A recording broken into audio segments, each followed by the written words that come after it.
Welcome to another episode of Joe Interviews Interesting People on LinkedIn. For those of you that have never tuned in, I am constantly connecting with people and bringing them on to my LinkedIn Live to learn more about them, especially if they're authors, speakers, entrepreneurs, people that are making a difference in the world. And today, I have my dear LinkedIn connection who was introduced to me by Dove Gordon.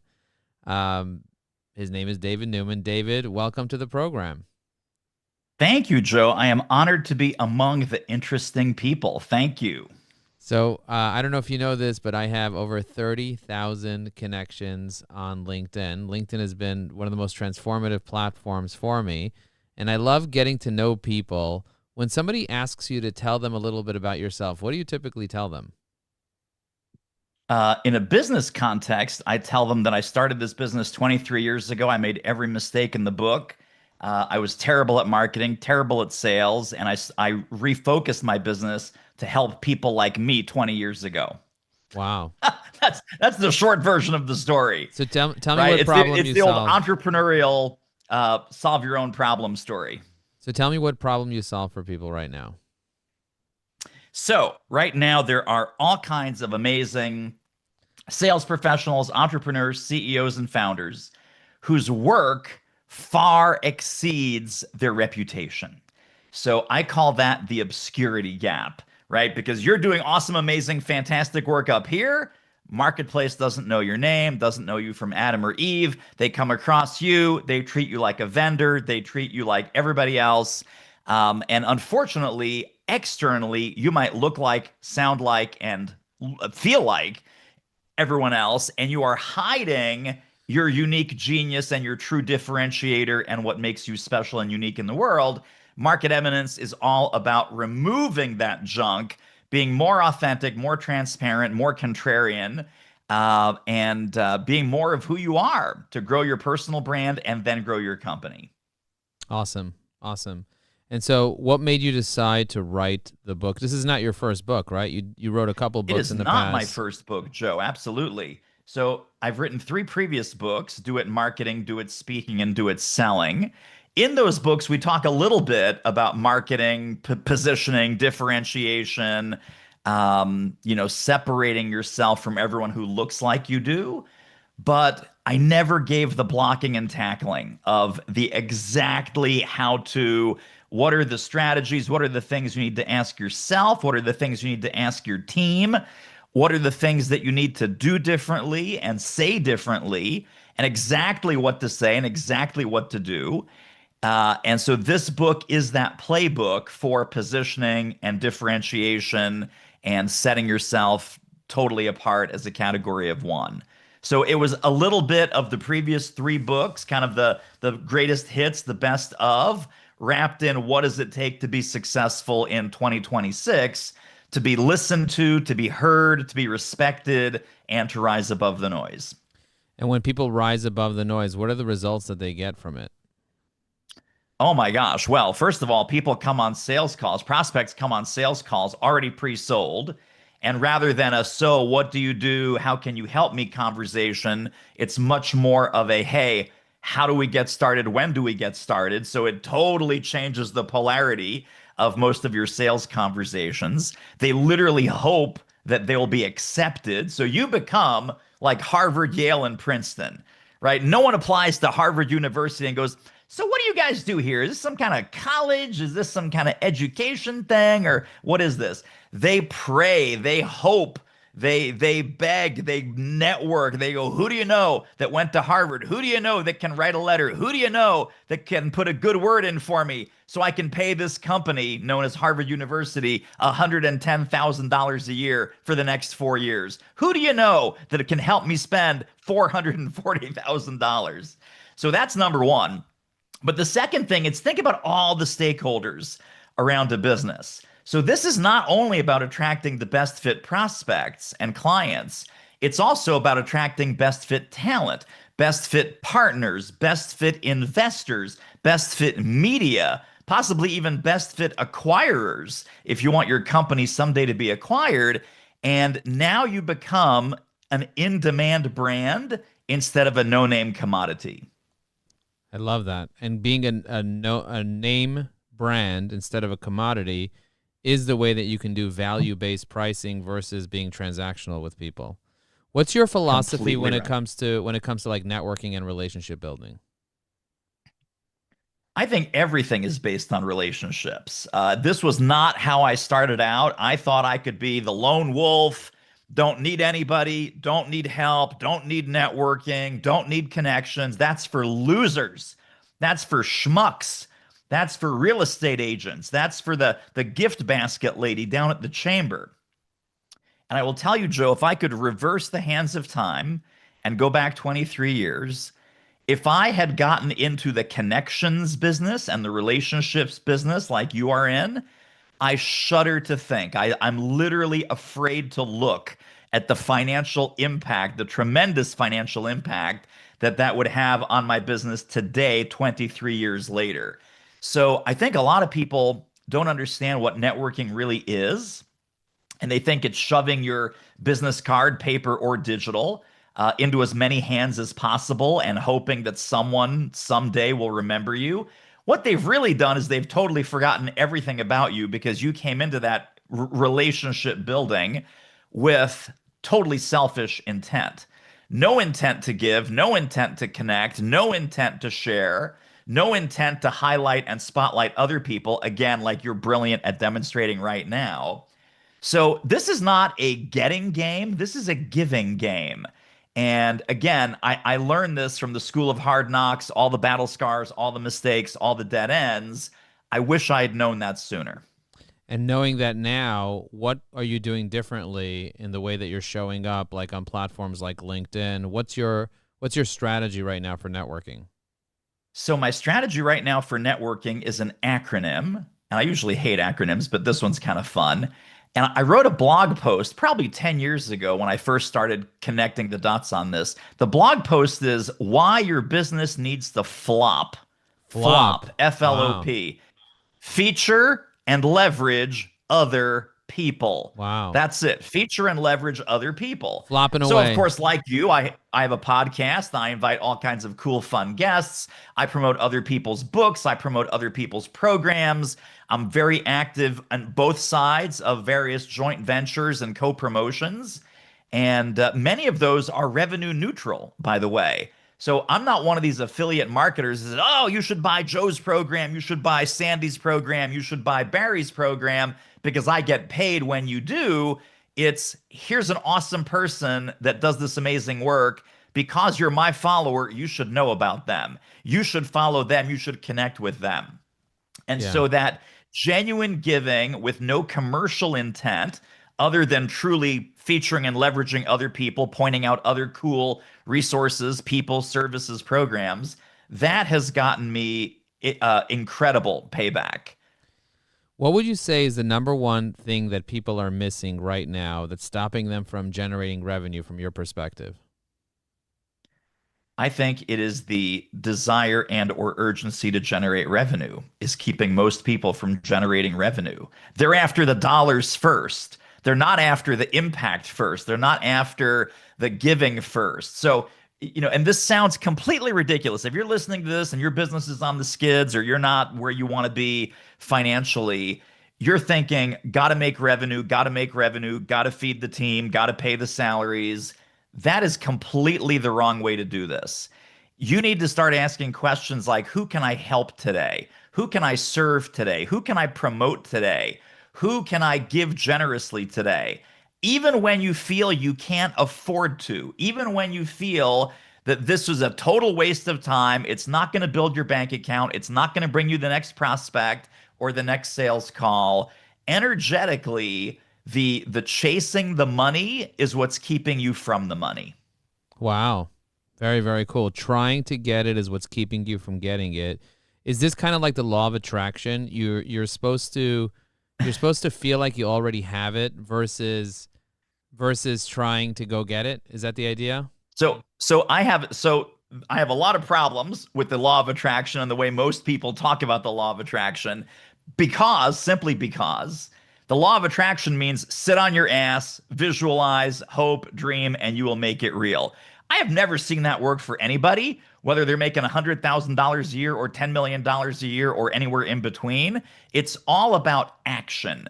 It's all about action. It's all about getting into more conversations, getting into more collaborations, though getting into action and giving first, being radically generous and radically helpful, that's what starts the flywheel going. That's what starts to put you out in the marketplace as a person of value. And that's what's going to start to generate more leads, better conversations. And when those conversations lead to a, hey, I think we can use your help with this, premium fees, et cetera, et cetera. But getting into motion, not just sitting on your ass and visualizing success, but getting into action, getting into more conversations and more connections, that's the key. More conversations, more connections. What's your strategy for when you're having a conversation with someone? Let's say you're a LinkedIn connection, you get on the phone with them, you're having a conversation with them. What's your strategy there? Brilliant question. Thank you for asking. I believe that first conversation should be a 100% helping call. And if they don't jump proactively into helping me, which sometimes they do, and it's amazing, I jump proactively into helping them. And we're about 25 minutes into this, and I say, well, we have about 5 minutes left. I hope that was helpful. I ask them two closing questions.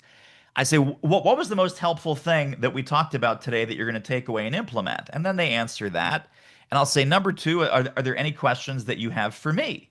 And they say, well, David, we didn't talk at all about you or your business. And again, sometimes we do, sometimes we don't. Usually I engineer it so that mainly the focus is on them. And I say, well, thank you. I really appreciate that. And I do have some questions.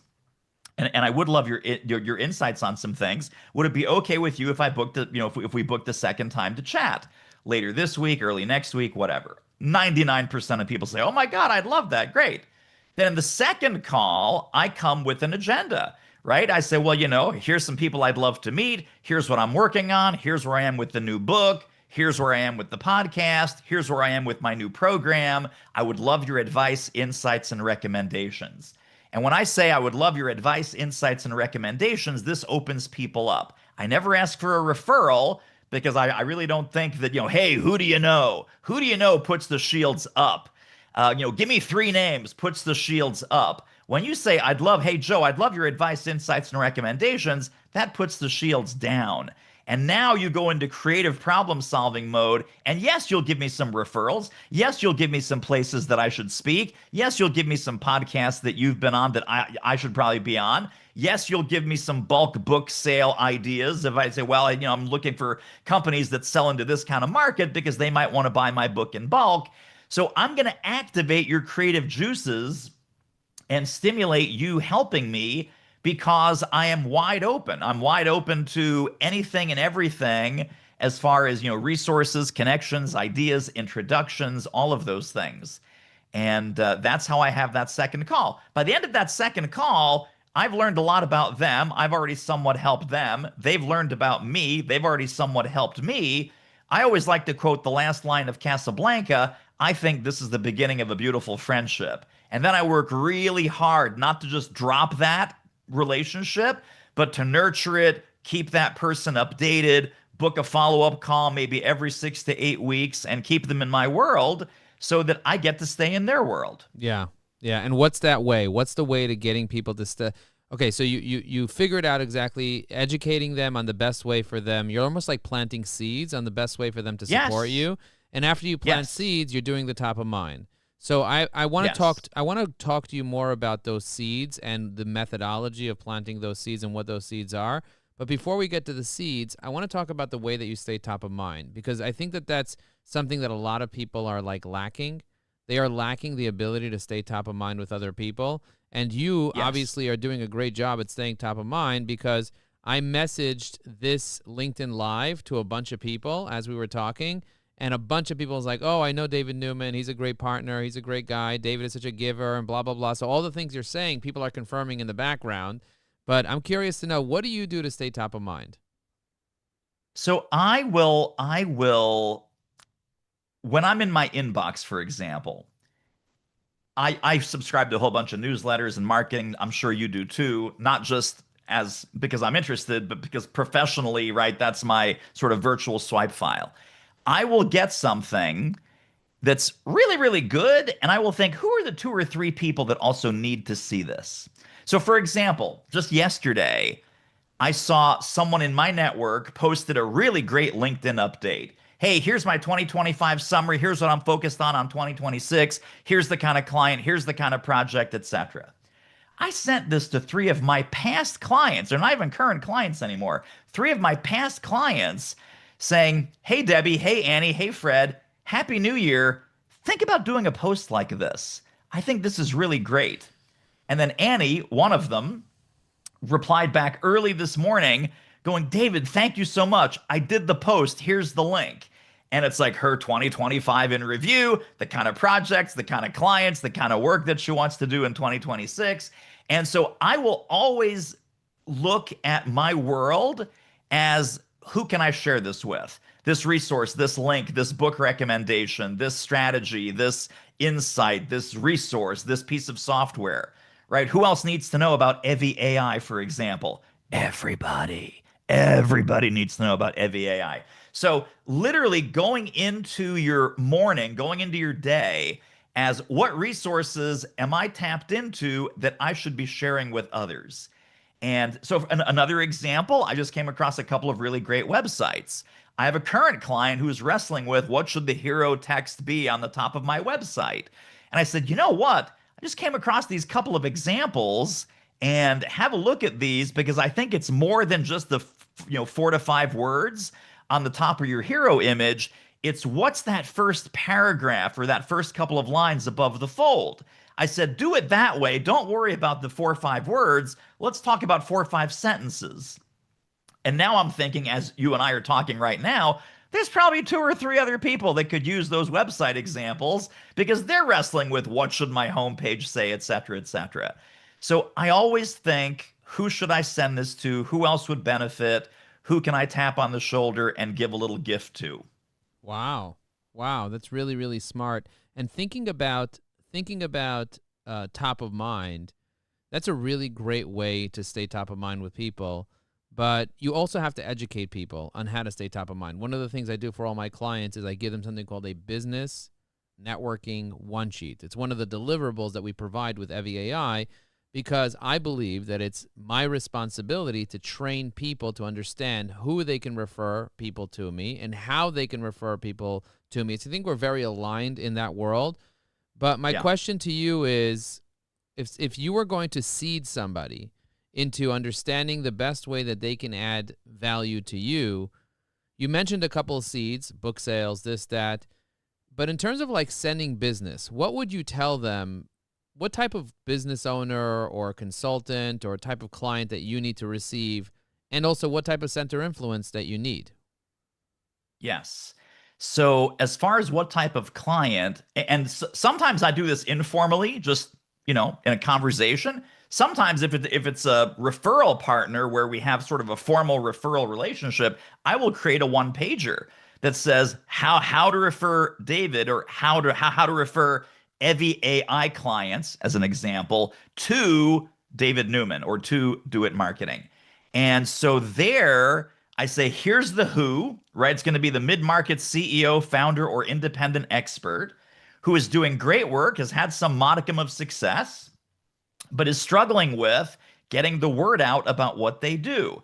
So I describe the problem. I talk about the obscurity gap. I talk about their reputation and their actual work is at this level, but their reach and reputation is not there yet, and how to close that gap, et cetera, et cetera. And we do that with a combination of messaging and differentiation and positioning. And then we use amplification strategies like publishing and podcasting and speaking. Once that's dialed in, their differentiation and all of their special, unique magic mojo, then we amplify that with a speaking strategy, a podcast guesting strategy, and a publishing strategy, initially on LinkedIn or their blog, perhaps ultimately leading to a column in a Forbes or a Fast Company, maybe even a book at some point in the future. And I will lay all of this out in that one pager and saying, when you hear, and then there's a section, Joe, of this one pager that literally says things to listen for when they're complaining about this, when they're not happy with that metric, when they say things like, why are we such a best kept secret? Ding, ding, ding. When they say things like, our clients love us, but strangers, we always start at square zero. We're like, who are you? What do you do? You're a vendor? Yeah, yeah. How much is it? Right. The first phone call is, hi, how much is it? And it's enough because that's, of course, the horrible position to be in. You want that to stop, then I'm the guy to call, and I put that into the one pager or the sales conversation with the partner. Can you give us an example of a specific person that you did this with and what the result was? Sure. So I had a client named Deb. She's very big in the equipment finance world, and she does digital transformation, the people side of digital transformation. And so her big complaint was they hire all of these gurus. They hire these big consulting firms, these big technology vendors. Those projects, 80% of them fail. I come in because she's very well networked in that equipment finance world. So people have her on speed dial. When a problem comes up, someone says, "Oh, you should call Deb." Her question to me was, how do I get them to call me first? How do I get them not to go to the big guys, not to go to the obvious answer, but call me first? Because they've already wasted $500,000 to $2 million on this big botched implementation. How do they get to call me first? So we talked about partnership with media companies in her space. We talked about doing webinars, hosting councils. We talked about speaking at industry events. We talked about publishing a book, and her book is coming out later this month, as a matter of fact. So building those market eminence assets and then activating the messaging around why you want to call me first before you waste $500,000 to $2 million on the other guys. That has been a huge transformation. When she first, and she's just a company of one, she has a couple of subcontractors. Her revenue before working with me was about $100,000. Her revenue in 2025, which just ended as we're recording this, $1.2 million. And Wow. she'll probably have a $2 million business this year. And what did she have to invest to work with you in order to achieve that? What's your range of people spending with you in order to be able to make Yeah, so $1 million? so a one time consult might be like $500 for an hour, that kind of thing. With Deb, we've been working together for 5 years at about 40K per year. Wow. So So add she that got all a, she got together, a it's massive 200K to get to $1.2 million. amazing, amazing, a really great investment. And then you have that business forever. You could sell it and make many, many more millions after that. What would you say is Yes. your biggest strength? How do people get the most value out of you? What is your biggest strength? I think it's seeing the differentiation and the specialness of what they do where they can't see it because they're so close to it. So I'll give you an example. I worked with the CEO of a large healthcare research company, and he retired from that. It was his company, but he still retired from that. And he wanted to go out and just be a consultant and a speaker. And so our first month working together, we do some initial intake and some strategy, and we do a VIP kickoff day. And he says to me, David, there's really nothing special about me whatsoever. I got nothing, dude. I mean, I love you. I appreciate the question, but I got nothing. And I challenge him on that. We poke, we prod. We're about 20 minutes into this conversation. And I say, give me the highlights of your 20 plus year career leading the medical research company.